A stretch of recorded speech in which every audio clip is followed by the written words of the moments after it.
Hi friends, welcome back to my channel. ഞാൻ സുഫാൻ. വീണ്ടും hair ട്രാൻസ്പ്ലാന്റേഷൻ്റെ video ആണ്.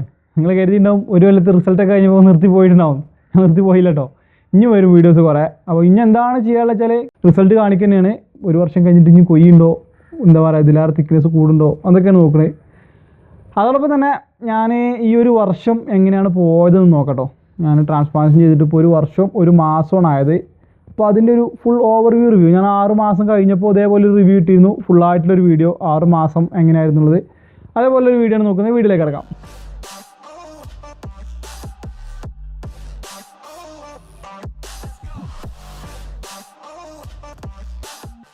നിങ്ങൾ ഈ ഒരു ചാനൽ ആദ്യമായിട്ടാണ് കാണുന്നതെന്നുണ്ടെങ്കിൽ ചാനലിൻ്റെ അപ്ഡേറ്റ്സ് ഒക്കെ ലഭിക്കുന്നതിന് വേണ്ടിയിട്ട് ചാനൽ ഒന്ന് സബ്സ്ക്രൈബ് ചെയ്ത് വെക്കുക. കൂടാതെ ഞാൻ അപ്ലോഡ് ചെയ്യുന്ന വീഡിയോസ് അതേ സമയം ലഭിക്കുന്നതിന് വേണ്ടിയിട്ട് തൊട്ടടുത്ത് കാണുന്ന ബെൽ ബട്ടൺ കൂടി എനേബിൾ ചെയ്ത് വെക്കുക. വീഡിയോയിൽ തന്നെ നമ്മൾ പറയാൻ പോകുന്നത് എൻ്റെ ഒരു വർഷം, കഴിഞ്ഞ വർഷം ജൂലൈ 4-ാം തീയതി തന്നെ ഹെയർ ട്രാൻസ്പ്ലാന്റേഷൻ ചെയ്തത്. അപ്പോൾ അതിൻ്റെ ഒരു ഫുള്ള് വീഡിയോ ആണ് ഇന്ന് ഞാൻ നിങ്ങളോട് പങ്കുവെക്കാൻ പോകുന്നത്. ഒരു 6 മാസത്തെ വീഡിയോത്തിന് മുമ്പ് ചെയ്തതാണ്. അത് അത്യാവശ്യം ലെങ്തി ആയിരുന്നു, ഇതും ലെങ്തി ആവുമെന്നാണ് തോന്നുന്നത്. അപ്പോൾ ഏതായാലും ഞാൻ ജൂലൈ 4-ന് ട്രാൻസ്പ്ലാന്റേഷൻ തുടങ്ങി. അപ്പോൾ അതിന് മുമ്പ് തന്നെ നമുക്ക് ഗ്രാഫ്റ്റ് എത്ര വെക്കണം, എത്ര രൂപയാവും എന്നുള്ള കാര്യമാണല്ലോ. അതിനുവേണ്ടി നമ്മൾ വാട്സപ്പിൽ അവർക്കൊരു മെസ്സേജ് അയക്കണം. അവർക്കെന്ന് പറഞ്ഞാൽ ഞാൻ HNS കോയമ്പത്തൂരിൽ നിന്ന് കേട്ടോ ട്രാൻസ്പ്ലാന്റ് ചെയ്തത്. അപ്പോൾ അവർക്ക് എന്ത് ചെയ്യണം, വാട്സപ്പിൽ നമ്മളെ മുടിയുടെ ഫ്രണ്ട് പോർഷന് പോയതാണെങ്കിൽ ഫ്രണ്ട് പോർഷന്, ക്രൗൺ ഏരിയ, പിന്നെ 2 സൈഡ് ബാക്ക് നല്ല ക്വാളിറ്റിയിൽ വേറെ ആളെ കൊണ്ട് ഫോട്ടോ എടുപ്പിച്ച് ആ വാട്സപ്പ് നമ്പർ ഈ നമ്പർക്ക് വാട്സപ്പ് ചെയ്തിട്ട് കുറച്ച് കഴിയുമ്പോൾ അവർ റിപ്ലൈ വരും. എത്ര ഗ്രാഫ്റ്റ് എടുക്കാൻ കഴിയും, അതേപോലെ എത്ര ഗ്രാഫ്റ്റ് വെക്കണം എന്നൊക്കെ നോക്കിയിട്ട് നമുക്ക് എത്ര ഗ്രാഫ്റ്റാണ് നമ്മളെ മുടിയിൽ വെക്കാൻ കഴിയുള്ളത് റിസൾട്ട് വരും. 2000, 3000, 3500, 4000 അങ്ങനെ പറഞ്ഞു വരും. ഇത് നമ്മൾ ഓക്കെ ആണെന്ന് വെച്ചാൽ 3500 ഗ്രാഫ്റ്റാണ് പറയുന്നുണ്ടെങ്കിൽ നമുക്ക് 35,000 രൂപയാണ് വരിക. അതായത് ഒരു ഗ്രാഫ്റ്റിന് 10 രൂപ വെച്ചിട്ടാണ് HNS കോയമ്പത്തൂർ വാങ്ങുന്നത് കേട്ടോ. അതിന് പുറമെ വരുന്നത് എന്താണെന്ന് വെച്ചാൽ അവിടെ നിന്ന് തന്നെ പോരുമ്പോൾ ഒരു 1 വീക്കിനുള്ള മരുന്ന് വരുന്നുണ്ട്, അത് വാങ്ങിക്കണം. അതിന് നമുക്കൊരു 3000 രൂപ എക്സ്ട്രാ ചാർജ് വരുന്നുണ്ട്. അതിൽ തന്നെ മരുന്ന്, അതേപോലെ തന്നെ അലോവേര ജെല്ലൊക്കെയാണ് ഇപ്പോൾ കൊടുക്കുന്നു. ഞാൻ ചില സമയത്ത് അലോവേര ജെല്ല് നല്ലതായിരുന്നുണ്ട്. ഓരോ ടൈമിൽ മാറ്റം വരും. പിന്നെ അതേപോലെ തന്നെ സലൈൻ വാട്ടറൊക്കെ ഉണ്ട്. അതൊക്കെ വളരെ ഒരു പാക്കേജാണ് വരുന്നത്. 3000 രൂപയാണ് അതിന് ചാർജ് വരുന്നത്. അതിൽ തന്നെ നമുക്ക് ബയോട്ടിൻ ടാബ്ലറ്റ് 3 മാസത്തോളം അതിൽ കൊടുക്കുന്നുണ്ട്. അപ്പോൾ ഈ 3500 പറയുകയാണെങ്കിൽ 30,000 പ്ലസ് 3000, 38,000 രൂപയാണ് ചാർജ് വരിക. പിന്നെ ഇതിന് പുറമേ ഒരു എക്സ്ട്രാ ചാർജ് കൂടി വരുന്നത് നമുക്ക് ബ്ലഡ് ടെസ്റ്റ് ചെയ്യണം. നമ്മളെ ബോഡി ഫിറ്റ് ആണെന്ന് അറിയാൻ വേണ്ടിയിട്ട്, നമ്മുടെ ലിവർ, ഹാർട്ട് ഫംഗ്ഷനൊക്കെ പക്കയാണെന്നുള്ളതൊക്കെ നോക്കിയിട്ടാണ് അവർ ട്രാൻസ്പ്ലാന്റേഷൻ ചെയ്യുക. അപ്പോൾ അതിനൊരു ടെസ്റ്റ് അവർ അയച്ചു തരും. അതെങ്ങനെയാണെന്ന് വെച്ചാൽ നമ്മൾ ഡേറ്റ് പറയാം. നമുക്കിപ്പോൾ അടുത്ത ആഴ്ച ചെയ്യാൻ പറ്റുമെന്ന് പറയുകയാണെങ്കിൽ അവർ ടെസ്റ്റ് റിസൾട്ട് അയച്ചു തരും, എന്തൊക്കെ ടെസ്റ്റ് ചെയ്യണം. ആ ടെസ്റ്റ് ഏത് ക്ലിനിക്ക് കൊടുത്താലും നമുക്ക് ടെസ്റ്റ് ചെയ്ത് തരും. ഏറ്റവും നല്ലത് നീതി ലാബിലാണ്. നീതി ലാബിലാകുമ്പോൾ നമുക്ക് ഏകദേശം 1400 രൂപേൻ്റെ ചോട കയറ്റി ആ ടെസ്റ്റ് ചെയ്തെടുക്കാൻ പറ്റും. നോർമൽ ക്ലിനിക്കിലാണെങ്കിൽ 2500, 3000-നുള്ളിലും. ഇനി അവിടെ പോയിട്ട് ചെയ്യുക, അവരും ചെയ്തു തരും. അവിടുന്ന് ചെയ്യുകയാണെങ്കിൽ 3000 രൂപയാണ് ഇതിന് എക്സ്ട്രാ ചാർജ് വരുന്നത്. അങ്ങനെ 6000 രൂപ നമ്മൾ പെർ ഗ്രാഫ്റ്റിന് പുറമെ ചാർജ് മാക്സിമം കണക്ക് കൂട്ടണം കേട്ടോ. ഇത്രയാണ് ചാർജ് വരിക. ഞാൻ ചെയ്തത് 4000 ഗ്രാഫ്റ്റാണ്. 4000 ഗ്രാഫ്റ്റിന് എനിക്ക് വന്നത് 46,000 രൂപയ്ക്ക് ഞാൻ പോയി വന്നു. കാരണം 2700 സംതിങ് ആയിട്ടാണ് എനിക്ക് ബ്ലഡ് ടെസ്റ്റിന് വന്നത്. ഞാനിവിടെ പുല്ലാര എൻ്റെ നാട്ടിൽ നിന്ന് തന്നെയാണ് ബ്ലഡ് ടെസ്റ്റ് ചെയ്ത്. നമുക്ക് രാവിലെ കൊടുത്ത് വൈകുന്നേരം ആയപ്പോൾ തന്നെ ടെസ്റ്റ് റിസൾട്ട് കാര്യങ്ങൾ കിട്ടി. ടെസ്റ്റ് റിസൾട്ട് ഞാൻ വാട്സപ്പ് ചെയ്തപ്പോൾ അവർ ഓക്കെ, പ്രശ്നങ്ങളൊന്നുമില്ല. പിന്നെ ആ റിസൾട്ടും കൊണ്ട് ഞാൻ എൻ്റെ ഡേറ്റ് ആയപ്പോൾ പോയിട്ട് ട്രാൻസ്പ്ലാന്റ് ചെയ്യാണ് ചെയ്തത്. അപ്പോൾ അത്ര സിമ്പിൾ പ്രൊസീജിയറാണ്. പ്രൊസീജിയർ എന്ന് പറഞ്ഞാൽ ഇന്നിപ്പോൾ ട്രാൻസ്പ്ലാന്റേഷൻ ഡേറ്റ് ആണെന്നെങ്കിൽ ഇന്ന് രാവിലെ 9 മണിക്ക് അവിടെ എത്തണം. 9 മണിക്ക് എത്തിക്കഴിഞ്ഞാൽ നമ്മുടെ റിസൾട്ട്സ് കാര്യങ്ങളൊക്കെ 3 ഡോക്ടേഴ്സാണ്. അവരൊക്കെ കൂടി നോക്കും നമുക്ക് ഓക്കെ ആണോ. പിന്നെ അതേപോലെ തന്നെ നമുക്ക് റിയാക്ഷൻ എന്തെങ്കിലും ഉണ്ടോ എന്ന് അറിയാൻ വേണ്ടി 2-3 സൂചി നമ്മൾ കുത്തും. അപ്പോൾ റിയാക്ഷൻ ഒന്നുമില്ല, ഒക്കെ ഓക്കെ പെർഫെക്റ്റ് ആണെന്നുണ്ടെങ്കിൽ ഒരു 10-11 മണിയാകുമ്പോൾ തന്നെ നമ്മളെ ട്രാൻസ്പ്ലാന്റേഷന് കയറ്റും. ട്രാൻസ്പ്ലാന്റേഷൻ്റെ ഫസ്റ്റ് സ്റ്റേജ് എന്ന് പറയുന്നത് നമ്മളെ പിന്നിൽ നിന്ന് മുടിയെടുക്കുകയാണ്. അതിന് വേണ്ടിയിട്ട് നമുക്ക് തരിപ്പിക്കും, എന്താ പറയുക, ലോക്കൽ അനസ്തേഷ്യ തരും. ലോക്കൽ അനസ്തേഷ്യൻ്റെ വേദന നമുക്ക് അറിയുള്ളൂ. പിന്നെ വെക്കുന്നതും നമ്മൾ അറിയും, പക്ഷേ വേദനയും കാര്യങ്ങളൊന്നും ഉണ്ടല്ലോ. അനസ്തേഷ്യ വെക്കുമ്പോൾ ചെറിയ വേദന ഉണ്ടാവും. പിന്നെ വേക്കുന്ന ഒക്കെ എടുത്ത് അത് ക്ലീൻ ആക്കുന്ന സമയം കൊണ്ട് നമുക്ക് എന്തെങ്കിലും ഫുഡ് കഴിക്കുക, അതൊക്കെ ഒന്ന് ക്ലീൻ ആക്കി പിന്നെ നമ്മളെ ഫ്രണ്ടിൽ ഇംപ്ലാന്റ് ചെയ്യുകയാണ് ചെയ്യുക. അതിന് മുമ്പ് നമ്മൾ മുടിയൊക്കെ ട്രിം ചെയ്തിട്ടാണ് ഇത് ചെയ്യണേ. ഇംപ്ലാന്റ് ചെയ്യുക എന്ന് പറഞ്ഞാൽ ആദ്യത്തെ ദിവസം നമുക്ക് ഫുള്ളി ഒന്ന് മൊത്തമായിട്ട് വെക്കുകയാണ് ചെയ്യുക, അത്ര ഗ്യാപ്പ് ഉണ്ടാവും. പിന്നെ 2ാമത്തെ ദിവസം ഇതേ പ്രൊസീജിയർ രാവിലെ എണീറ്റിട്ട് തുടങ്ങും. നമ്മൾ രാവിലെ സുബൈക്ക് എണീറ്റിട്ടാണ് നമ്മൾ 2 സൈഡിൽ നിന്ന് പിന്നെ എടുക്കുക. അതെടുത്ത് അതേപോലെ എനിക്ക് താടിന്ന് ആ ടൈമിൽ എടുത്തിട്ട് പിന്നെ നമുക്ക് ചായ കുടിക്കുന്ന സമയമാണ്. ചായ കുടിച്ച് വരുമ്പോൾ ഇത് ക്ലീൻ ആകും. 2ാമത്തെ ദിവസം ഫില്ലായിട്ടാണ് ഫുള്ളായിട്ട് മുടി വെക്കുക. അതുകൊണ്ട് തന്നെ കുറച്ച് സമയം എടുക്കുക. നമുക്കൊരു ഉച്ചക്ക് 1-2 മണിയാകുമ്പോഴത്തേന് പരിപാടി കഴിയും. ആ ടൈമിൽ നമ്മൾ ഉറങ്ങിയിട്ട് എണീക്കുമ്പോൾ വേറെ പ്രശ്നങ്ങളൊന്നും ഇല്ലാന്നുണ്ടെങ്കിൽ 6 മണിയോടുകൂടി നമുക്ക് അവിടെ നിന്ന് ഡിസ്ചാർജ് ആയി പോരാം. ഡിസ്ചാർജ് ആയിട്ട് ഞാൻ വന്നത് ബസ്സിന് തന്നെയാണ്. ബസ്സിന് നമുക്ക് സിംഗിളായിട്ട് പോരാമെന്നുള്ളൂ. അത്ര വലിയ പ്രശ്നമൊന്നുമില്ല. ചെറിയൊരു വേദനയും തരിപ്പും ഇങ്ങനെ ഉണ്ടാവുന്നുള്ളൂ, അല്ലാത്ത പ്രശ്നങ്ങളൊന്നുമില്ല. റിസ്ക് എടുക്കാൻ താല്പര്യമില്ലാത്തവർക്കാണെങ്കിൽ എന്ത് ചെയ്യാം, കൂടെ ഒരാളെ കൊണ്ടുപോയിട്ട് അവിടെ പുറത്ത് നിർത്തേണ്ടി വരും. അവിടെ നമുക്ക് രോഗിക്ക് മാത്രമേ താമസിക്കാനുള്ള സൗകര്യം തരുള്ളൂ. താമസം ഭക്ഷണം ഒക്കെ ഫ്രീ ആണ് കേട്ടോ. അവിടെ നിന്ന് കിട്ടുന്നതൊക്കെ അവിടെ കൺസൾട്ടേഷനും ഫ്രീ ആണ്. നമ്മൾ ട്രാൻസ്പ്ലാന്റേഷൻ്റെ പൈസ മാത്രം കൊടുത്താൽ മതി. അപ്പോൾ ഒരാളെ കൊണ്ടുപോകണമെങ്കിൽ പിറ്റേന്ന് അയാളൊപ്പം നമുക്ക് കൂടെ പോരാ. വണ്ടി എടുത്ത് പോകണേ വണ്ടി എടുത്ത് ഒറ്റയ്ക്ക് പോകാൻ പറ്റില്ല, ആരെങ്കിലും ഒരാൾ വേണ്ടി വരും. കാരണം വണ്ടി ഓടിച്ച് വരുന്നത് ചിലപ്പോൾ റിസ്ക് ഉള്ള കാര്യമാണ്. തലവേദന തലമിന്നൽ എന്തെങ്കിലും ഉണ്ടായി കഴിഞ്ഞാൽ അത് റിസ്ക് ആയിരിക്കും. അപ്പോൾ വണ്ടി ഓടിച്ച് വരുന്ന അവർ പ്രിഫർ ചെയ്യണില്ല. നമ്മൾ മാക്സിമം ബസ്സിനോ ട്രെയിനൊക്കെ പോകാൻ നോക്കുക. ഇനി അവിടേക്ക് എത്തേണ്ട രീതി ഞാൻ പറഞ്ഞുതരാം. ഞാനിപ്പോൾ മലപ്പുറത്ത് നിന്നാണ് പോകണമെന്നുണ്ടെങ്കിൽ പാലക്കാടേക്ക് കയറും. അല്ലാന്നുണ്ടെങ്കിൽ നേരിട്ട് കോയമ്പത്തൂർക്ക് ചിലപ്പോൾ ബസ് കിട്ടലുണ്ട്. പാലക്കാട് കയറിയിട്ട് പാലക്കാട് KSRTCയിൽ എപ്പോഴും ബസ് ഉണ്ട് കേട്ടോ. കോയമ്പത്തൂർക്ക് നമുക്ക് വരുന്നത് 60-61 രൂപയുടെ ചാർജാണ്. കോയമ്പത്തൂരിൽ ഉക്കടം ബസ് സ്റ്റാൻഡ് അല്ലെങ്കിൽ ഗാന്ധിപുരം ബസ് സ്റ്റാൻഡ്, ഇവിടെ 7 രൂപ ഇറങ്ങാം. നമ്മൾ ഫസ്റ്റ് എത്തുന്ന ബസ് സ്റ്റാൻഡ് എന്ന് പറയുന്നത് ഉക്കടാണ്. അപ്പോൾ അവിടെ തന്നെ ഇറങ്ങി കഴിഞ്ഞാൽ ആ ബസ് ഇറങ്ങിയിട്ട് തൊട്ട് ഓപ്പോസിറ്റ് ഭാഗത്ത് തന്നെ 90A പറഞ്ഞൊരു ചോപ്പ് ബസ് ഉണ്ടാവും. അതിൽ കയറി കഴിഞ്ഞാൽ തൊട്ടിപ്പാളയ പിരിവ് എന്ന് പറഞ്ഞു കൊടുത്താൽ മതി. നേരെ അവിടെ കൊണ്ടു ഇറക്കും. ഒരു 3/4 മണിക്കൂർ 20 മിനിറ്റാണ് നോർമൽ റണ്ണിങ്. പിന്നെ ബ്ലോക്കും കാര്യങ്ങളൊക്കെ രാവിലെ ആകുമ്പോൾ ഒരു 3/4 മണിക്കൂർ മാക്സിമം ടൈം എടുക്കും. 21 രൂപയാണ് അവിടേക്കുള്ള ബസ് ചാർജ് വരുന്നത്. അപ്പോൾ അവിടെ എത്തിക്കഴിഞ്ഞാൽ ഇറങ്ങിയ തന്നെ ഇടതു ഭാഗത്ത് നേരെ മുകളിലേക്ക് നോക്കിയാൽ കാണാം HNS എന്ന് വലിയ രീതിയിൽ ഒരു 3 നില ബിൽഡിങ് കാണാം. അതിൽ പോയാൽ അതൊരു 50 മീറ്ററിൻ്റെ അടുത്ത് അങ്ങോട്ട് ദൂരമുള്ള നടക്കാൻ കേട്ടോ. അതിൽ കയറി ചെന്നാൽ മതി. അപ്പോൾ അതാണ് അതിലുള്ള റൂട്ട് എന്ന് പറയുന്നത്. ട്രെയിനിൽ പോകുന്നത് വളരെ സിമ്പിളാണ്. ട്രെയിനിൽ നേരെ കോയമ്പത്തൂർ ജംഗ്ഷൻ അടിച്ചു ചേർത്ത് അടുക്ക് പോകാം കേട്ടോ. അപ്പോൾ എല്ലായിടത്തും ഉണ്ട്. കണ്ണൂർ ഭാഗത്തുനിന്നുണ്ട്, ഈ എറണാകുളം തിരുവനന്തപുരം ആ ഭാഗത്തുനിന്നൊക്കെ ട്രെയിൻ ഉണ്ട്. എനിക്ക് പിന്നെ വെള്ളാമ്പുറം ഭാഗത്തുനിന്ന് ബസ് എളുപ്പമാണ്. മറ്റേ ഞാൻ കോഴിക്കോട്ടേക്ക് ബസ് കയറണം, അത് കുറേ റിസ്ക് ആയതുകൊണ്ടാണ് ബസ്സിൽ സിമ്പിളായിട്ട് പോയി പോരുന്നത്. ബസ് നമുക്ക് ഇവിടെ 3 കിലോമീറ്റർ അടുത്ത് നിന്ന് കിട്ടും. അപ്പോൾ അങ്ങനെ പോവാം. അവിടുന്നും ഈ 90 ബസ് തന്നെയാണ് കയറേണ്ടത്. കോയമ്പത്തൂർ ജംഗ്ഷൻ ഇറങ്ങി കഴിഞ്ഞാൽ 90 ബസ്സിൽ കയറി കഴിഞ്ഞാൽ നമ്മൾ നേരെ ഈ ക്ലിനിക്കിലേക്ക് എത്തുട്ടോ. അങ്ങനെ നമ്മൾ ട്രാൻസ്പ്ലാന്റേഷൻ കഴിഞ്ഞിട്ട് വീട്ടിലേക്ക് വരാം കേട്ടോ. വീട്ടിലേക്ക് വന്നതിന് ശേഷം ഒരാഴ്ച നമ്മൾ റെസ്റ്റാണ്. 7 ദിവസം കഴിഞ്ഞിട്ടാണ് നമുക്ക് പുറത്തേക്ക് ഇറങ്ങാൻ പറ്റുക. പുറത്തേക്ക് ഇറങ്ങാൻ പറ്റുക ചെറിയ അവസ്ഥയൊക്കെ പുറത്തേക്ക് ഇറങ്ങാം. എന്നാലും നല്ല റെസ്റ്റ് എടുത്ത് കഴിഞ്ഞാൽ എന്താണ്, തലയിൽ നീര് വരില്ല. നമുക്ക് ഈ ട്രാൻസ്പ്ലാന്റേഷൻ കഴിഞ്ഞാൽ നീര് വരാൻ ചാൻസ് ഉണ്ട്. മാക്സിമം നേരെ കിടക്കുക. എന്താണെന്ന് വെച്ചാൽ നീര് തലൻ്റെ പിന്നിലൂടെ പോയിക്കോളും. എൻ്റെ അത്യാവശ്യം റെസ്റ്റ് എടുത്തോളാൻ തോന്നുന്നത്. നീരൊന്നും തന്നെ വന്നിട്ടില്ല, ബാക്ക് കൂടെ തന്നെ ഇറങ്ങി പോയിട്ടുണ്ട്. ആ ഒരു 1 വീക്ക് കൊണ്ട് പോകും. നമുക്കൊരു 2-3 ദിവസം കൊണ്ട് നീരിങ്ങനെ വന്നു തുടങ്ങും. അപ്പോൾ അഥവാ നമ്മൾ മൊബൈലിലേക്ക് താഴേക്ക് നോക്കിക്കുന്ന ഒരാളാണെന്നുണ്ടെങ്കിൽ മുഖത്ത് കൂടെ ഇങ്ങനെ നീരിറങ്ങി വരും. അതിങ്ങനെ കണ്ണൊക്കെ കവർ ചെയ്ത് പതുക്കെ ഇങ്ങനെ ഇറങ്ങിയിട്ടാണ് പോകുക. ഒരു 1 വീക്ക് കൊണ്ട് അത് സെറ്റാവും, പ്രശ്നമില്ല. പിന്നെ ഈ ശ്രദ്ധിക്കേണ്ടത് നമ്മൾ വെച്ച മുടി കേട്ടോ. ബാക്ക് ഭാഗം വലിയ പ്രശ്നമില്ല, ബാക്ക് ഭാഗം അങ്ങനെ ഉണങ്ങിക്കോളും. സാധാ നമുക്ക് മുറി ആവുന്ന പോലെ തന്നെ ഉണങ്ങിക്കോളും. വെച്ച മുടിയിൽ നമ്മൾ എന്ത് ചെയ്യണം, സലൈൻ വാട്ടർ ഉണ്ട്. അത് നമുക്ക് ഇവിടെ മെഡിക്കൽ ഷോപ്പിൽ നിന്നൊക്കെ വാങ്ങിട്ടും. ഒരു ബോട്ടിൽ അവർ തരും, പിന്നെ നമ്മൾ 2-3 ബോട്ടിൽ വാങ്ങേണ്ടി വരും. അത് ഡെയിലി നമ്മൾ സ്പ്രേ ചെയ്ത് കൊടുക്കണം. ഈ ഫ്രണ്ട് ഏരിയയിൽ വെച്ച ഭാഗത്ത് ഫുള്ള് സ്പ്രേ ചെയ്യണം. ഇപ്പോൾ ക്രൗൺ ആണെങ്കിൽ ക്രൗൺ ഏരിയയിൽ സ്പ്രേ ചെയ്യണം. അതേപോലെ ബാക്കും വൃത്തിയാക്കണം, ക്ലീൻ ആക്കണം കേട്ടോ. അത് എന്നിട്ട് ഓയിൽമെൻറ്റ് ബാക്കിലൊക്കെ പുരട്ടി കൊടുത്താൽ മുറി ഉണങ്ങും, താടീൻ്റെ അവിടെയൊക്കെ. അങ്ങനെ ഇതിൽ തൊടാൻ പാടില്ല. ആ ഒരാഴ്ച നമ്മൾ മുടീൻ്റെ ഇവിടെ തൊടണില്ല കേട്ടോ. അങ്ങനെ വെറ്റാക്കി വെക്കും. എന്നിട്ട് ഇങ്ങനെ ഫാനിൻ്റെ ചോട്ടിൽ നിന്നിട്ട് ഉണക്കും. അങ്ങനെ ഒരു ദിവസം നമ്മൾ ഓരോരോ മണിക്കൂർ ഇടവിട്ട് 12 തവണ അങ്ങനെ ചെയ്യാം. അങ്ങനെ 7 ദിവസം ഇത് കണ്ടിന്യൂ ചെയ്ത് പോകണം. അതാണ് മെയിൻ. പിന്നെ മരുന്നും കാര്യങ്ങളുണ്ട്. ഇത്രയും കാര്യങ്ങൾ ഇങ്ങനെ 7 ദിവസം കഴിഞ്ഞ് പോകുന്നതിനിടയിൽ നമുക്ക് നീര് വന്ന് പോകും. പിന്നെ 7ാമത്തെ ദിവസമാണ് ഹെഡ് വാഷ്. കുറേ പേര് വീട്ടിൽ നിന്ന് ചെയ്യുന്നവരുണ്ട്, അവിടെ നിന്ന് ചെയ്യുന്നവരുണ്ട്. ഞാൻ വീട്ടിൽ നിന്ന് ചെയ്തു. അത് ചെയ്യാൻ പ്രശ്നമൊന്നുമില്ല, കാരണം അത് കഴിഞ്ഞ പിറ്റേ നമ്മൾ കുളിക്കണമല്ലോ. അപ്പോൾ അതുകൊണ്ട് തന്നെ ഞാൻ ഡോക്ടറൊക്കെ വിളിച്ച് കാര്യങ്ങളൊക്കെ ചോദിച്ച് ഹെഡ് വാഷ് എങ്ങനെ ചെയ്യുന്നത് വെച്ചാൽ ബേബി ഷാമ്പൂ ആണ്. ഇനി നമ്മൾ ഉപയോഗിക്കാൻ പോകുന്നത് ഫുള്ള് ബേബി ഷാമ്പൂ ആണ്. ബേബി ഷാമ്പൂ വെള്ളത്തിൽ ഇട്ടിട്ട് അലിയിപ്പിച്ചിട്ട് അതിൻ്റെ പാത എടുത്ത് പൊത്തി വെക്കുക കുറച്ച് നേരം. അപ്പോൾ ഒന്നുകൂടി വെറ്റായി വരും. എന്നിട്ട് എന്ത് ചെയ്യുക, റബ്ബ് ചെയ്ത് കൊടുക്കുക. Clockwise anticlockwise ഇങ്ങനെ റബ്ബ് ചെയ്ത് കഴിഞ്ഞാൽ നമ്മൾ ആ ചോരൻ്റെ കട്ടയുണ്ടാവും. കാരണം ആ ചോര പൊടിഞ്ഞു വന്ന് നിൽക്കുന്നുണ്ടാവും ആ മുടിമ തന്നെ. അതൊക്കെ പൊഴിഞ്ഞു പോയിട്ട് നല്ല മുടി നല്ല അടിപൊളിയായിട്ട് കാണാം. ആ ടൈമിൽ നോക്കി കഴിഞ്ഞാൽ ഒക്കെ ക്ലീനാക്കി കഴിഞ്ഞാലുണ്ടല്ലോ ശരിക്കും നമ്മൾ മുടി കുറ്റിയാക്കിയ ഫീലൊക്കെ ഉണ്ടാവുക. ആ ഒരു എല്ലായിടത്തും മുടിയുള്ള ആ ഒരു രസം ഉണ്ടാവും. പിന്നെ കളർ ചേഞ്ച് ഉണ്ടാവും കേട്ടോ. നമ്മൾ ചെയ്ത ഭാഗത്ത് ചെറിയൊരു കളർ ചേഞ്ച് എന്തായാലും ഉണ്ടാവും. അതാണ് ആ ഒരു മാറ്റം വരുന്നത്. ബാക്കി നോക്കി കഴിഞ്ഞാൽ കുറ്റിയാക്കിയ ഫീൽ തന്നെയാണ് വരിക. പിന്നെ ഒരു 14 ദിവസം വരെ ഇതിങ്ങനെ പോകും, പ്രശ്നമൊന്നുമില്ല. 14ാമത്തെ ദിവസം, അത് മുടി വെച്ച് 2 ആഴ്ച കഴിയുമ്പോഴാണ് നമുക്ക് ഏകദേശം മുടി കൊഴിച്ചിൽ വരിക. 12-14 ദിവസങ്ങളായിട്ട് മുടി കൊഴിച്ചിൽ വരും. ഏറ്റവും പെട്ടെന്ന് മുടി കൊഴിയുന്ന ആൾക്കാർക്ക് മുടി പെട്ടെന്ന് ഉണ്ടാവുന്നതാണ് പറയാം. അങ്ങനെ മുടി കൊഴിച്ചിൽ വരും. ഓരോരോ മുടി ഇങ്ങനെ കൊഴിഞ്ഞ് പോകും. 2 ആഴ്ച മുതൽ 3 മാസം വരെ ഗ്യാപ്പിൽ മുടിയും കൊഴിഞ്ഞു പോയിട്ട് പതുക്കെ ഇങ്ങനെ വരികയാണ് ചെയ്യുക. അപ്പോൾ 2 മാസമൊക്കെ ആകുമ്പോൾ ഏകദേശം നമ്മൾ പഴയ കണ്ടീഷനായിട്ടുണ്ടാവും. ഫുള്ള് മുടിയും പോയിട്ട് ഫുൾ ഇവിടെ ഒന്നും ഇല്ലാതെ ബാക്കിലും ഇല്ലാതെ അങ്ങനെ ആവും.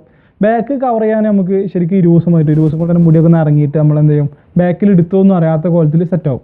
ഈ താടിയുടെ ഭാഗം തന്നെ 20 ദിവസം കൊണ്ട് ഉണങ്ങും. പക്ഷേ ഇത് ഫുള്ള് കല പോകാൻ ഏകദേശം ഇപ്പോൾ ഒരു 1 ഇയർ ആയി. എന്നാലും ചെറിയ ഡോട്ട് കാണുന്നുണ്ട്. അത് എടുത്ത് നോക്കുമ്പോൾ കേട്ടോ, അല്ലാതെ ആർക്കും മനസ്സിലാവണമെന്നില്ല. 1 ഇയർ കൊണ്ടൊക്കെ ഏകദേശമൊക്കെ കവറായി വരുന്നുണ്ട്. പിന്നെ അതിങ്ങനെ പതുക്കെ പതുക്കെ കൊഴിഞ്ഞ് 3 മാസം ആകുമ്പോഴത്തേന് കുറച്ച് കൊഴിഞ്ഞതുണ്ടാവും, കുറേ കൊഴിഞ്ഞ് വന്നതൊക്കെ ഉണ്ടാവും. ഒരു 5 മാസം ആകുമ്പോഴത്തേന് ഏകദേശം മാഷാഅല്ലാ സെറ്റായി വരും. നമുക്ക് മുടി ചീവാനുള്ളൊരു ലെവൽ വരും കേട്ടോ. പിന്നെ വാർന്ന് വെക്കുന്നതിനും കുഴപ്പമില്ല, സെറ്റ് കയറാം. ഞാനിപ്പോൾ ഏകദേശം 5-6 മാസമായപ്പോഴാണ് ഒരു ചീർപ്പ് വാങ്ങിയത്. ചീർപ്പ് എൻ്റെ കയ്യിലുണ്ട്, ഞാൻ കാണിച്ചു തരാം കേട്ടോ ചീർപ്പിൻ്റെ അവസ്ഥ. ചീർപ്പിൽ ഈ 5 മാസം മുതൽ 1 ഇയർ വരെ ഞാൻ ചീവിയിട്ട് എനിക്ക് വന്ന മുടിയാണിത്. ഇത്രയും മുടിയാണുള്ളത്. അപ്പോൾ അത്രയും മുടി ചീപ്പ് വെച്ച് ചെയ്യുമ്പോൾ എനിക്കിപ്പോൾ 1 കൊല്ലം കൊണ്ട് കിട്ടിയാണ്. കാരണം എന്താ വെച്ചാൽ മുടി കൊഴിച്ചിൽ കുറഞ്ഞിട്ടുണ്ട്. ഞാനിപ്പോൾ GFC PRP ഒക്കെ പ്രോപ്പറായിട്ട് എടുത്തിട്ടുണ്ടേനി. ഫസ്റ്റ് നമുക്ക് PRP ആണ് എനിക്ക് ഫ്രീ ആയിട്ട് കിട്ടിയിരുന്നത്, 6 PRP. അപ്പോൾ 6 PRP മാറ്റിയിട്ട് GFCയിലേക്ക് മാറ്റി. GFC കുറച്ചുകൂടിയും ബെറ്റർ ആണ്. അതായത് ഗ്രോത്ത് ഫാക്ടർ മാക്ടറാണ് നമ്മളെ തലയിൽ ഇഞ്ചെക്ട് ചെയ്യുക. PRP ആകുമ്പോൾ 10 ml ബ്ലഡ് എടുക്കുകയാണ് ചെയ്യുക. അതെടുത്തിട്ട് അതിനെ പ്ലാറ്റ്ലെറ്റ് തിരിച്ചിട്ട് അത് നമ്മളെ തലയിൽ ഇങ്ങനെ ഇഞ്ചെക്ട് ചെയ്യുകയാണ് ചെയ്യുക. അത് ട്രാൻസ്പ്ലാന്റേഷൻ കഴിഞ്ഞ് 1 മന്തിന് ശേഷമാണ് തുടങ്ങുക. ഒരു 25 ദിവസത്തിന് ശേഷം നമുക്ക് എപ്പോൾ വേണമെങ്കിലും പോയിട്ട് ചെയ്യാം, അവിടുന്ന് ചെയ്യാം. ഇവിടെ കേരളത്തിൽ കുറച്ച് റേറ്റ് കൂടുതലാണ്. അവിടെ ഇതിന് വരുന്നത് PRPക്ക് 500 രൂപയും GFCക്ക് 2000 രൂപയാണ് ചാർജ് വരുന്നത്. പിന്നെ നമ്മളൊരു അപ്പ് ആൻഡ് ഡൗൺ ഞാൻ ഇവിടുന്ന് പോവുകയാണെങ്കിൽ എനിക്ക് മാക്സിമം ഫുഡും എല്ലാം ചിലവടക്കം ഒരു 500 രൂപയാണ് വരുന്നത്. അങ്ങനെ ഇത് 6 മാസം PRP കൊണ്ടുപോകണം കേട്ടോ. GFC ആണെങ്കിൽ ഫസ്റ്റത്തെ 3 മാസം തുടർച്ചയായിട്ട് ചെയ്തു. പിന്നെ ഓരോ മാസം ഗ്യാപ്പ് ഇട്ടിട്ടാണ് ചെയ്തത് GFC. പിന്നെ ഇത് കഴിഞ്ഞിട്ട് ഇപ്പോൾ 6 സെറ്റ് കഴിഞ്ഞിട്ട് പിന്നെ ഞാൻ ചെയ്തിട്ടുണ്ട്, 1-2 സെറ്റ് പിന്നെ ഞാൻ ചെയ്തിട്ടുണ്ട്. ഇടയ്ക്ക് പോകുന്ന സമയത്തൊക്കെ ചെയ്യാറുണ്ട്. അതും നല്ലതാണ്. പിന്നെ നമുക്ക് കൊഴിച്ചിൽ തോന്നുന്നുണ്ടെങ്കിൽ മാത്രം പിന്നെ GFC PRP ഒക്കെ എടുത്താൽ മതി. അപ്പോൾ ഇത്രയൊക്കെയാണ് ഈ ഒരു കൊല്ലം കൊണ്ട് ഞാനിങ്ങനെ കൊണ്ടുവന്ന് ചുരുക്കി പറഞ്ഞിട്ടോ. പിന്നെ ഇതിൻ്റെ ഫുള്ള് വീഡിയോ ഡീറ്റെയിൽ ആയിട്ട് ഞാൻ എൻ്റെ ചാനലിലിട്ടാണ്. ഓരോരത് ഞാൻ ചെയ്യാൻ പോകുന്നത് മുതൽ ഇവിടെ ഞാൻ വീഡിയോ എടുത്തിട്ടുണ്ട് കേട്ടോ. അവിടുന്ന് ചെയ്ത് വന്നതും ഓരോരോ മാസം ശ്രദ്ധിക്കണം, എനിക്ക് വന്ന മാറ്റങ്ങളും ഒക്കെ ഞാൻ വീഡിയോയിൽ എടുത്തിട്ടുണ്ട്. അതൊക്കെ നിങ്ങൾ വേണമെങ്കിൽ ഒന്ന് കണ്ടു നോക്കുക. ഞാൻ അതിൻ്റെ പ്ലേലിസ്റ്റ് ആക്കി എന്നോട് വെച്ചിട്ടുണ്ടോ. അപ്പോൾ എൻ്റെ ചാനൽ പ്ലേലിസ്റ്റ് നോക്കിക്കഴിഞ്ഞാൽ ഹെയർ ട്രാൻസ്പ്ലാന്റേഷൻ ഉണ്ട്, അതിൽ ഫുൾ ഡീറ്റെയിൽ ആയിട്ടുണ്ട്. അതൊന്ന് കണ്ടു കഴിഞ്ഞാൽ നിങ്ങൾ ട്രാൻസ്പ്ലാന്റേഷൻ ചെയ്യാനുള്ള ആളാണെങ്കിൽ വലിയൊരു ഉപകാരമായിക്കാരം. എല്ലാ ഡീറ്റെയിൽസും അതിൽ കൊടുക്കുന്നുണ്ട്. ഏതായാലും ഇത്രയാണ് എൻ്റെ 1 ഇയർ വന്നിട്ടുള്ളത്. എൻ്റെ റിസൾട്ട് ഞാൻ കാണിച്ചു തരാം. അത് പക്കയായിട്ട് വന്നിട്ടുണ്ടോ. 4000 ഗ്രാഫ്റ്റ് വെച്ചാൽ ഫുള്ള് വന്നിട്ടുണ്ട്. അത്രയും ക്വാളിറ്റിയിൽ നല്ല തിക്കായിട്ട് അടിപൊളിയായിട്ട് വന്നിട്ടുണ്ട്.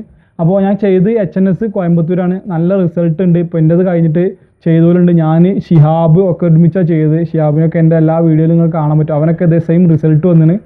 പിന്നെ എല്ലാവർക്കും കുറേ ഡൗട്ടുകൾ കാര്യങ്ങൾ എന്നോടൊന്ന് ചോദിക്കുന്നുണ്ട്. അപ്പോൾ അത് മാഡത്തോട് ചോദിച്ചിട്ട് കുറച്ച് ഡീറ്റെയിൽസും കാര്യങ്ങളും അതും കൂടി തരാം കേട്ടോ. അത് നമ്മളിപ്പോൾ HNS ക്ലിനിക്കിലാണ് കേട്ടോ. നിങ്ങളുടെ കുറേ സംശയത്തിന് ഉത്തരം തരാനാണ്. അപ്പോൾ നമ്മൾ ഇവിടെ വന്നപ്പോൾ കണ്ടതാണ് സേവിന് പറഞ്ഞിട്ടുള്ള നമ്മുടെ 0 ഡൗൺ പേയ്മെന്റ്, അതേപോലെ തന്നെ 0 ഇൻട്രസ്റ്റിൽ നമുക്ക് ട്രാൻസ്പ്ലാന്റ് ചെയ്യാൻ പറ്റുന്നുള്ളതൊക്കെ. അതായത് നമ്മളെ ബജാജ് കാർഡിനൊക്കെ പോലത്തെ ഒരു ഓപ്ഷനാണ്. അതിനെ കുറിച്ച് മാഡം കാര്യങ്ങൾ പറഞ്ഞു. ഇതെന്താ സംഭവം? ഇതിനെ കുറിച്ച് പറഞ്ഞത് ശരിയാണ്, ബജാജ് പോലെ തന്നെയാണ്. പക്ഷെ ഇത് നമ്മൾ എത്ര അമൗണ്ട് എലിജിബിൾ ആണെന്നുള്ളത് നമ്മളുടെ സിബിൽ സ്കോർ ബേസിസിലാണ്. നമുക്ക് സ്കോർ ഉണ്ടെങ്കിൽ നമുക്ക് അമൗണ്ട് എലിജിബിൾ ആകും. അതിൽ നമുക്ക് ചിലപ്പം ഫുൾ അമൗണ്ട് എലിജിബിൾ ആകാം, ഇല്ല നമുക്ക് അധികം ആവശ്യമുള്ളതിനേക്കാളും കൂടുതൽ എലിജിബിൾ ആയിരിക്കാം. നമുക്ക് എത്ര ആവശ്യം വേണോ അത് മാത്രം എടുത്താൽ മതി. അപ്പം ഇപ്പോൾ എക്സാമ്പിൾ 50,000 നമുക്ക് എലിജിബിൾ ആയി, നമുക്ക് 33 ആവശ്യം ഉണ്ടെങ്കിൽ അത് മാത്രം എടുത്താലും മതി. നമുക്ക് 30 എലിജിബിൾ ആയിട്ടുണ്ട്, നമുക്ക് പക്ഷേ 45 ഒക്കെ ആവശ്യമാണെങ്കിൽ നമുക്ക് ബാക്കിയുള്ളത് നമ്മൾ പേയ്മെന്റ് ആയിട്ട് ചെയ്യും. അങ്ങനെ വരും. അതുപോലെ തന്നെ. പക്ഷെ ഇതിൽ ഇൻട്രസ്റ്റ് വരത്തില്ല, 0% ആണ്. പിന്നെ നമ്മൾ അതിന്റെ താഴെ തന്നെ ഓപ്ഷൻസ് ഉണ്ടാകും. ഇപ്പം 3 months, 6 months, 9, 12, 8 അങ്ങനെ നമ്മുടെ സ്കോറിനനുസരിച്ചുള്ളത് EMI ഓപ്ഷൻസ് അവർ തന്നെ താഴെ ഉണ്ടായിരിക്കും. അതിൽ നമ്മൾ എത്ര മാസത്തിന്റെ EMI ആയിട്ട് വേണം നമുക്ക് അത് എടുക്കാം. ഇപ്പൊ 3 months, 6 months ഒക്കെ ആണെങ്കിൽ ഡൗൺ പേയ്മെന്റ് വരത്തില്ല. ഡൗൺ പേയ്മെന്റ് ഉണ്ടാവില്ല. നമ്മൾ എത്ര എമൗണ്ട് എടുക്കുന്നോ അത് ഡയറക്റ്റ് ആയിട്ട് നമുക്ക് EMI ആയിട്ട് മാത്രം പേ ചെയ്താൽ മതി. അപ്പൊ 9 months, 12 months അങ്ങനെയൊക്കെ എടുക്കുവാണെങ്കിൽ ആദ്യത്തെ 3-4 മാസത്തിന്റെ അടവ് എത്രയാണ് വരുന്നത് അത് മാത്രം നമ്മൾ നേരത്തെ പേ ചെയ്തിട്ട് ബാക്കിയുള്ളത് മാത്രം നമ്മൾ EMI ആയിട്ട് കൊണ്ടുവേണ്ടി വരും. അതെ, ഇതാണ് സേവിന്റെ ലോൺ ആയിട്ട് വരുന്നത്. ഇത് ഡയറക്റ്റ് സേവിൽ നിന്ന് പേഷ്യന്റിന് തരുന്ന ലോണാണ്. അപ്പൊ നമുക്ക് ഇതിപ്പോ എങ്ങനെയാണ് അപ്ലൈ ചെയ്യാം? ഇവിടെ വന്നിട്ട് ചെയ്യണോ അതോ ഇപ്പൊ കൺസൾട്ട് ചെയ്യുന്ന സമയത്ത് ചെയ്യണം? അങ്ങനെ നല്ലേ നമുക്ക് ഇവിടെ വന്ന് കൺസൾട്ട് ചെയ്യുമ്പോഴാണെങ്കിലും ജസ്റ്റ് സ്കാനറിൽ കാണിച്ച് നമുക്ക് സ്കാൻ ചെയ്താലും നമുക്ക് ലോൺ അപ്ലിക്കേഷൻ വരും. ഇപ്പൊ ദൂരമാണ് സ്കാൻ ചെയ്യാൻ പറ്റുന്നില്ലെങ്കിൽ പേഷ്യന്റിന്റെ പേരും ഫോൺ നമ്പറും എത്ര എമൗണ്ട് ലോൺ വേണം എന്നുള്ളത് പറഞ്ഞു കഴിഞ്ഞാൽ നമ്മൾ അത് ലിങ്ക് അയച്ചു തരും. അതിൽ ആധാറിലും പാനിലും പിന്നെ അവരുടെ ബാങ്ക് അക്കൗണ്ടിലും ഈ 3ത്തിലും ലിങ്ക് ആയിട്ടുള്ള ഒരു ഫോൺ നമ്പറും പിന്നെ സെയിം ആയിട്ടുള്ള പേര് സെയിം, അഡ്രസ് പ്രശ്നമില്ല, നെയിമും ഫോൺ നമ്പറും സെയിം ആയിരിക്കണം. അത് ഉണ്ടെങ്കിൽ മതിയാവും. പാൻ കാർഡ് എന്തായാലും മസ്റ്റാണ്, അത് ഉണ്ടായാലേ നമുക്ക് അത് അകത്ത് ഓപ്പൺ ആവും. ഇപ്പം അപ്ലിക്കേഷൻ എടുത്തു, ഇപ്പോൾ സാറിന് തന്നെ ഒരു 33 ലോൺ എലിജിബിൾ ആയി കഴിഞ്ഞാൽ അത് 3 months വരെ അവിടെ ക്രെഡിറ്റ് ലിമിറ്റ് അപ്രൂവൽ എന്ന് പറഞ്ഞ ഒരു ടൈം കഴിക്കും. അതിൻ്റെ ഉള്ളിൽ നമ്മൾ എപ്പോൾ വേണമെങ്കിലും നമുക്ക് ട്രീറ്റ്മെന്റിന് വരാൻ പറ്റും. വരുന്ന സമയത്ത് ലോൺ ക്രിയേറ്റ് ചെയ്താൽ മതി. ഇപ്പോൾ എലിജിബിലിറ്റി ജസ്റ്റ് ചെക്ക് ചെയ്യുക, ഇവിടെ വരുമ്പോൾ ലോൺ ക്രിയേറ്റ് ചെയ്താൽ മതി. എത്ര എമൗണ്ട് ആണെന്ന് അറിഞ്ഞതിന് ശേഷം ക്രിയേറ്റ് ചെയ്യുക. അതെ, ഇത് ഓട്ടോ ഡെബിറ്റ് ആണ് ആവുന്നത്. നമ്മൾ ഏത് ബാങ്കിൽ നിന്നാണോ കൊടുക്കുന്നത് അത് ഓട്ടോ ഡെബിറ്റ് ആയിട്ട്. അതെ, നമ്മളിപ്പോൾ എത്രാം തീയതിയാണ് ലോൺ എടുക്കുന്നത് ആ സെയിം ഡേറ്റ് തന്നെ നെക്സ്റ്റ് മന്ത് ആയിരിക്കും ലോൺ എടുക്കുന്നത്. പിന്നെ അതേപോലെ ഞാൻ വന്നപ്പോൾ പുതിയൊരു ഇത് കണ്ടു, പിക്ചർ കണ്ട അവിടെ കുറെ സ്കിന്നിന്റെയും കാര്യങ്ങളൊക്കെ ആയിട്ട് അതിലെന്തൊക്കെ ടാറ്റു റിമൂവല് കുറെ ഇതുണ്ടല്ലോ, അതൊക്കെ ഇവിടെ കൊടുക്കുന്നുണ്ട്. ടാറ്റു റിമൂവൽ ഉണ്ട്, ലേസർ ഹെയർ റിമൂവൽ ഉണ്ട്, പിന്നെ വാട്ടും ടാറ്റ് റിമൂവൽസ് ഒക്കെ പറയുന്നത്, കെമിക്കൽ പീൽസ്, അങ്ങനെയെല്ലാം ഉണ്ട്, പിഗ്മെന്റേഷൻ റിമൂവൽസ് അങ്ങനെയെല്ലാം. പിന്നെ അതേപോലെ സംശയമാണ് കുറെ ആൾക്കാർക്ക്. ഇപ്പൊ എന്റെ അത്യാവശ്യം നല്ല റിസൾട്ട് വന്നു, എല്ലാവരും വീണ്ടും വീണ്ടും ചോദിക്കുന്നു എനിക്കും ഇതേ റിസൾട്ട് കിട്ടുമോ തന്നെ കുറെ ആൾക്കാർ അങ്ങനെ ചോദിച്ചിട്ടുണ്ടായിരുന്നു. പക്ഷെ ശരിക്കും പറഞ്ഞ ഇതിന്റെ പ്രോപ്പർ ഉത്തരം എന്ന് പറയുമ്പോൾ ഒരാൾക്ക് ഉള്ളതുപോലെ ആയിരിക്കില്ല മറ്റെല്ലാവർക്കും. ഇപ്പം സഫറിനേക്കാളും കൂടുതൽ റിസൾട്ട് വരുന്നവർക്കും ഉണ്ട്, കുറവായിട്ട് വരുന്നവരുണ്ട്. അത് നമ്മുടെ ബാക്ക് സൈഡിലുള്ള ഡോണറിന്റെ ക്വാളിറ്റിയും ക്വാണ്ടിറ്റിയും എങ്ങനെയാണോ അതുപോലെ ആയിരിക്കും റിസൾട്ട്. നമ്മുടെ മുടിയുടെ ക്വാളിറ്റി എങ്ങനെയാ, ഇപ്പൊ നമ്മള് എടുക്കുന്ന എല്ലാ മുടിയും നല്ല തിക്കായിട്ടുള്ള മുടിയാണെങ്കിൽ നമുക്കും അതുപോലെ ആയിരിക്കും വരുന്നത്. ഇപ്പൊ എടുക്കുന്ന മുടിയുടെ ക്വാളിറ്റി ഭയങ്കര സോഫ്റ്റ് ആണ്, ഭയങ്കര തിന്നാണ്, അല്ലെങ്കിൽ കൗണ്ട് വളരെ കുറവാണെന്നുണ്ടെങ്കിൽ അതുപോലെ ആയിരിക്കും റിസൾട്ട് വരുന്നത്. നമ്മൾ ചെയ്യാൻ പറ്റുന്നത് നമുക്ക് എത്രത്തോളം മാക്സിമം അവർക്ക് ഒരു പ്രോപ്പർ ഡെൻസ് ആയിട്ടോ അല്ലെങ്കിൽ എങ്ങനെയാണ് ചെയ്യാൻ പറ്റുക അതാണ്. പക്ഷെ അത് എത്രയായിട്ട് വളർന്നു അത് ബാക്ക് സൈഡിലെ ഡോണറിന്റെ ക്വാളിറ്റി ക്വാണ്ടിറ്റി അത് ഓരോരുത്തരും ഓരോരുപോലെയാണ്, എല്ലാവർക്കും ഒരുപോലെ ആയിരിക്കില്ല. പിന്നെ അതേപോലെ തന്നെ ഇപ്പോൾ ട്രാൻസ്പ്ലാന്റേഷൻ കഴിഞ്ഞു, ഇപ്പൊ നമ്മൾ അവസാനത്തെ സ്റ്റേജ് ആണ് മുടിയിൽ ട്രാൻസ്പ്ലാന്റേഷൻ ചെയ്യാൻ. ഇത് കഴിഞ്ഞാൽ പിന്നെ നമ്മളൊന്നും ശ്രദ്ധിക്കാതെ നടന്നാൽ തന്നെ നമുക്ക് നല്ല ഇത് വരും. അങ്ങനെയില്ല, നമുക്ക് ഇതും നാച്ചുറൽ മുടിയാണ്, ഇത് പ്ലാസ്റ്റിക്കോ ആർട്ടിഫിഷ്യലോ അല്ല. നമ്മൾ ബാക്കിൽ നമുക്ക് കൂടുതലുള്ള സ്ഥലത്ത് നിന്ന് എടുത്തിട്ട് തീരെ ഇല്ലാത്ത സ്ഥലത്ത് നമുക്ക് ഇങ്ങനെ മാറ്റി വെക്കുന്നേ ഉള്ളൂ. അപ്പൊ നമ്മൾ എത്രത്തോളം നമ്മൾ ഹെൽത്തി ആണോ ഫിസിക്കലി അതിന്റെ റിഫ്ലക്ഷൻ ആണ് തലയിൽ മുറി കാണിക്കുന്നത്. അപ്പൊ നമ്മൾ വീക്കായി കഴിഞ്ഞാൽ നമുക്ക് ശരീരം വീക്കാകുമ്പോൾ വീണ്ടും മുടിക്കൊക്കെ കിട്ടുന്ന ന്യൂട്രീഷൻ ഒക്കെ കുറവായി കഴിഞ്ഞാൽ വീണ്ടും മുടി കൊഴിയും. ട്രാൻസ്പ്ലാന്റഡ് ഹെയർ ആണെങ്കിലും കൊഴിയും. അതും ഇപ്പോൾ ഒരു പ്രാവശ്യം ട്രാൻസ്പ്ലാന്റ് ചെയ്തു ലൈഫ് ലോങ് മുടി അങ്ങനെ തന്നെ ആയിരിക്കും, നമുക്ക് എന്ത് വേണമെങ്കിലും ചെയ്യാം, അങ്ങനെ ചെയ്യാൻ പറ്റില്ല. നമ്മുടെ ലൈഫ് സ്റ്റൈല് കുറച്ച് ഹെൽത്തി ആക്കണം, നമ്മുടെ ഹാബിറ്റ്സ് കുറച്ച് ഹെൽത്തി ആയിരിക്കണം. ഇത് രണ്ടും പ്രോപ്പറായിട്ട് ചെയ്യുവാണെങ്കിൽ നമ്മൾ ട്രീറ്റ്മെന്റ് എടുത്തിട്ടില്ലെങ്കിലും കുഴപ്പമില്ല. പക്ഷെ ഇത് രണ്ടും എന്തെങ്കിലും മോശമായി കഴിഞ്ഞാൽ നമ്മൾ അതിനെ സപ്പോർട്ടായിട്ടാണ് നമ്മൾ ട്രീറ്റ്മെന്റ് എടുക്കുന്നത്. CRPയും GFCയും വിറ്റാമിൻ സപ്ലിമെന്റ്സും മിനോക്സിലൊക്കെ ഒരു സപ്പോർട്ട് പോലെ. നമ്മൾ രണ്ടും ചെയ്യുന്നില്ലെങ്കിൽ ട്രാൻസ്പ്ലാന്റഡ് ഹെയറും ഫോളോ ആകും, എക്സിസ്റ്റിംഗ് ഹെയറും ഫോളോ ആകും. ഫുഡിന്റെ കാര്യങ്ങൾ നല്ലോണം ശ്രദ്ധിക്കണം, ലൈഫ് സ്റ്റൈലും കാര്യങ്ങളൊക്കെ. നമ്മുടെ ലൈഫ് സ്റ്റൈലാണ് ആദ്യം. നമുക്ക് എല്ലാ മാസം നമ്മൾ ഇഞ്ചക്ഷൻസ് ആയിട്ടോ മെഡിസിൻസ് ആയിട്ടോ ലൈഫ് ലോങ് കൊണ്ടുപോകാൻ പറ്റില്ല. പക്ഷെ നമ്മളായിട്ട് ചെയ്യാൻ പറ്റുന്നത് നമ്മുടെ ലൈഫ് സ്റ്റൈൽ കുറച്ച് ഹെൽത്തി ആക്കുക. അത് ചെയ്ത് കഴിഞ്ഞാൽ തന്നെ മുടിക്ക് വലിയ പ്രശ്നം വരത്തില്ല. അഥവാ നമുക്ക് എല്ലാ സമയവും ഒരുപോലെ ചെയ്യാൻ പറ്റില്ല, എങ്ങാനും നമുക്ക് കുറച്ച് ഇതൊക്കെ വരുവാണെങ്കിൽ, ഒരു ബുദ്ധിമുട്ടൊക്കെ വരുന്നു, ഹെയർ ഫോൾ ആവുകയാണെങ്കിൽ ആ ഒരു സമയത്തേക്ക് നമ്മൾ സപ്പോർട്ടിന് വേണ്ടി ട്രീറ്റ്മെന്റ് എടുക്കുക. അപ്പോൾ അത് ശരിയായി വരുമ്പോൾ നമ്മുടെ കാര്യങ്ങൾ ശരിയാക്കുക. അങ്ങനെ ഇതൊരു പെർമനന്റ് ആയിട്ടുള്ള സൊല്യൂഷൻ ആണ്. പക്ഷെ നമ്മൾ ഹെൽത്തി ആയിട്ട് മെയിൻറ്റെയിൻ ചെയ്യുവാണെങ്കിൽ അത് പെർമനന്റ് ആണ്. പിന്നെ മെയിൻ ആയിട്ട് പ്രശ്നം വരുന്നത് പുറത്ത് പോകുന്ന ആൾക്കാർക്കാണ്. കാരണം അവരുടെ വെള്ളത്തിന്റെ പ്രശ്നമാകുമ്പോൾ ക്ലൈമറ്റ് ഒക്കെ മാറുമ്പോഴാണ് അവർക്ക് ട്രാൻസ്പ്ലാന്റ് ചെയ്യാത്ത ഭാഗത്തിന്റെ മുടി കൊഴിയുന്നതും ചെയ്ത മുടി അവർക്ക് കൊഴിയുന്നതും അങ്ങനെയാണ് വരുന്നത്. അപ്പോൾ അവിടെ ട്രീറ്റ്മെന്റ് ആയിട്ട് ചെയ്യാൻ പറ്റുവാണെങ്കിൽ എടുത്തോളൂ. അവിടെ കോസ്റ്റ് കൂടുതലാണ്, ചെയ്യാൻ പറ്റുന്നില്ല, സമയം കിട്ടുന്നില്ല, അങ്ങനെയൊക്കെ ആണെങ്കിൽ അവരുടെ ലാസ്റ്റ് ഓപ്ഷൻ മിനോക്സിലായിട്ട് ഒഴിക്കുന്നത് നല്ലതാണ്. അതൊരു ബാക്കപ്പിന് വേണ്ടി വെക്കുന്നത് നല്ലതാണ്. തീരെ പറ്റുന്നില്ലെങ്കിൽ മിനോക്സിൽ തുടങ്ങാം. പിന്നെ ഈ ഒരിക്കലും കൊഴിയില്ല എന്ന് പറയുന്നത് നമ്മൾ വെച്ചമുടി അങ്ങനെ ഉണ്ടോ? അങ്ങനെ പറയണേ പറ്റില്ല, അത് തെറ്റാ. അത് പറഞ്ഞു കഴിഞ്ഞാൽ അത് നമുക്ക് കള്ളം പറയുന്ന പോലെ, അത് ഫോൾസ് ആണ്. ഒരിക്കലും കൊഴിയത്തില്ല എന്നല്ല, നമ്മുടെ ഹെൽത്തി ആണെങ്കിൽ അത് കൊഴിയത്തില്ല. കൊഴിയും കൺട്രോൾ ആയിട്ട് ബയോളജിക്കൽ ഫോൾ എന്ന സംഭവം ഉണ്ടല്ലോ, അത് നമുക്ക് ഒരിക്കലും സ്റ്റോപ്പ് ചെയ്യാനേ പറ്റും. അത് മുടിയുടെ ലൈഫ് സൈക്കിൾ ആയിട്ട് വരുന്നതാണ്, പിന്നെ വരും. അപ്പൊ നമുക്ക് സ്റ്റോപ്പ് ചെയ്യാനേ പാടില്ല. നമ്മുടെ ഹെയർ ലോസും ഹെയർ ഫോളിനും ഒരു വ്യത്യാസം ഉണ്ടല്ലോ. ഹെയർ ലോസ് എന്ന് പറഞ്ഞത് മുടി വീക്കായിട്ട് നമ്മുടെ ഹാബിറ്റ്സും കാര്യങ്ങളൊക്കെ കൊണ്ട് മുടി കംപ്ലീറ്റ് വീക്കായി മുഴുവനായിട്ട് പോകുന്ന, അങ്ങനെ ഒരെണ്ണം പോയാലും തിരിച്ചു വരത്തില്ല. ബയോളജിക്കൽ ഫോൾ എന്ന് പറഞ്ഞാൽ നമ്മൾ ശരിയാക്കി കഴിഞ്ഞാൽ അത് തന്നെ അങ്ങ് വളർന്നു വരും. നമുക്ക് പ്രത്യേകിച്ച് മെഡിസിൻസ് എടുക്കേണ്ട പോലെ ആവശ്യം വരത്തില്ല. HNS വരുമ്പോൾ ട്രെയിനിൽ പോകണം പോലെ, പക്ഷെ എപ്പോഴും നമ്മൾ ഇറങ്ങുമ്പോൾ നേരം പോകും. അങ്ങനെ ഒന്ന് വണ്ടി പിടിച്ച് വന്ന് ട്രെയിൻ ഇട്ടോ ഇവിടെ എത്തിയപ്പോൾ തന്നെ ഫുഡ് കഴിച്ച് പിന്നെ റെയിൽവേ സ്റ്റേഷനിൽ കയറി. അവിടുത്തെ ടിക്കറ്റും കാര്യങ്ങളും നമുക്ക് വലിയ ഐഡിയ ഇല്ലാത്തതുകൊണ്ട് അവിടെ ഇരിക്കുന്നുണ്ട് ആൾ. അയാളെ കൊണ്ട് നേരെ തിരൂർക്ക് ടിക്കറ്റ് പിടിച്ചു. തിരൂരിൽ നിന്ന് പിന്നെ നമുക്ക് മലപ്പുറത്തേക്ക് വണ്ടി അറിയാൻ മതി, സുഖമാണ്. പക്ഷേ കോഴിക്കോട് പോയിട്ട് റിട്ടേൺ വരാറ് കുറേ പോരണ്ടേ. അപ്പോൾ തിരൂർക്ക് എടുത്തതാ. അപ്പോൾ ട്രെയിനിൽ കയറിയിട്ടാണല്ലോ കേട്ടോ. ട്രെയിനിൽ നമുക്ക് പെട്ടെന്ന് എത്തുന്നുണ്ട്. ഇവിടുന്ന് 1:50 എടുത്താൽ 5:20 തിരൂരെത്തും. പിന്നെ അവിടുന്ന് നമുക്കൊരു 1 മണിക്കൂറിനടുത്ത് യാത്ര മലപ്പുറത്തേക്ക് ഉണ്ടാവും എന്ന് വിചാരിക്കുന്നുണ്ട്. ഏകദേശം ഒരു 4 മണിക്കൂറോടെ എത്തും. മറ്റേ ബസ്സിന് വേണ്ടി നമുക്ക് ഏകദേശം 6 മണിക്കൂറിനുള്ളിൽ 5 മണിക്കൂറൊക്കെ 2 മണിക്കൂറൊക്കെ ഡിഫറൻസ് ഉള്ളൂ. എന്നാലും ഇരുന്ന് പോകാൻ നല്ല തിരക്കൊന്നുമില്ല, കാലമായിട്ട് പോകാൻ പറ്റുന്നുണ്ടോ. പോയിട്ടൊരു കൊറിയർ വന്നിട്ടുണ്ട്, കൊറിയർ എടുക്കണം. കൊറിയർ അവിടെ കൊറിയർ ഓഫീസിൽ വന്നിട്ട് മോങ്ങത്തെ പോയി എടുക്കണം.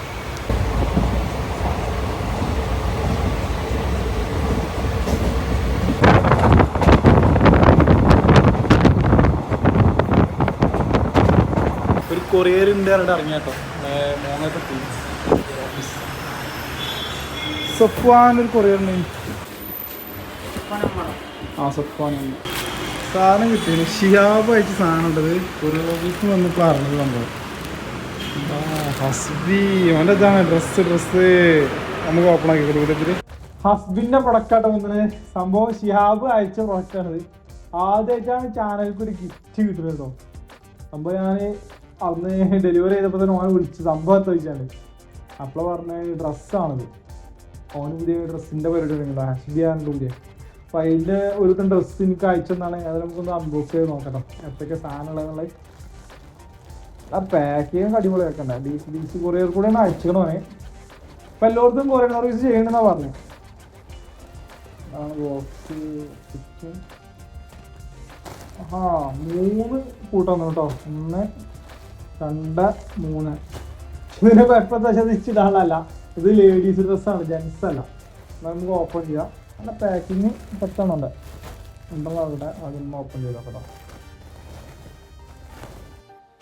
സംഭവം കണ്ടോ, ഒന്ന് ഇതാട്ടോ ഷോർട്ട് ടോപ്പാണ് സാധനം. ഇത് ഒന്ന് കുഴപ്പമില്ല, ചെറിയ കട്ടില്ലാത്ത സീലാണ്. നമുക്ക് ഇതിനെ പറ്റി വലിയ ഐഡിയ ഇല്ല. ഒന്നുകൂടി ഉണ്ട്, ഒന്നുകൂടി അല്ല 2 കൂടി ഉണ്ട്.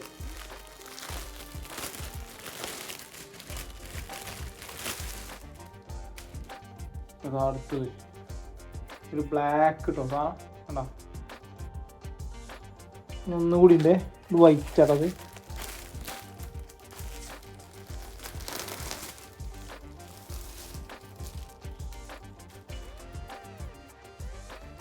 അടുത്തത് വൈറ്റ്, കുറച്ച് നീളമുണ്ടോ അല്ലേ, നീളം ലൈറ്റാണ് കേട്ടോ. അങ്ങനെ 3 കിട്ടിയത്. അപ്പോൾ അത് പെരയിൽ പെരക്കാർ ഉപയോഗിച്ചോളും, നമുക്ക് അതൊന്നും പറ്റില്ല. ഞാൻ ലേഡീസ് ജെൻസിൻ്റെ പരിപാടി എടുക്കുമ്പോൾ അയക്കാൻ വരാം. ഇപ്പോൾ ലേഡീസ് ഐറ്റംസ് ആവുന്നത് കേട്ടോ. നമ്മൾ നല്ല ക്ലോത്താണ്, ക്ലോത്തൊക്കെ നല്ല ക്വാളിറ്റി ഉണ്ട്. കണ്ടാൽ തൊട്ടാൽ തന്നെ നമുക്ക് മനസ്സിലാവുന്നുണ്ട്. ഈ പുതിയ മോഡലാണിതൊക്കെ, നമുക്കറിയുന്ന മോഡലല്ല കണ്ടോ. ലോക്കൽ സാധനമല്ല. മാത്രം 250 റുപ്യ കൊടുക്കണം ഒരു പീസ്. ഏതായാലും അടിപൊളി. താങ്ക് യു അസിയാവേ. നമ്മുടെ ചാനൽ ആദ്യമായിട്ടാണ് ഒരു സാധനം നമുക്ക് ഗിഫ്റ്റായിട്ട് കൊറിയർ വരുന്നത്. അപ്പം എന്നാൽ ശരി.